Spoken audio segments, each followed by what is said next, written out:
Hello hi नमस्कार। आज मो मोर फास्ट ब्लॉग बनाऊँ मटन तरकारी मटन तरकारी कर आज हूँ काली होता होली आज हूँ बुधवार तो मुझे मटन खाइबा इच्छा है मुझे मटन आनी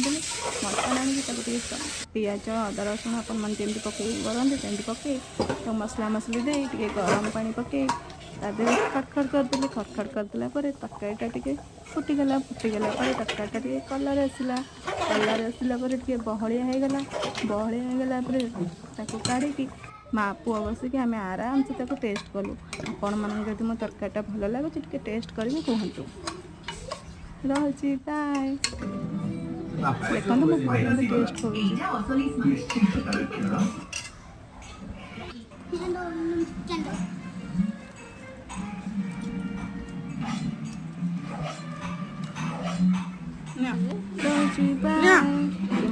शेष कर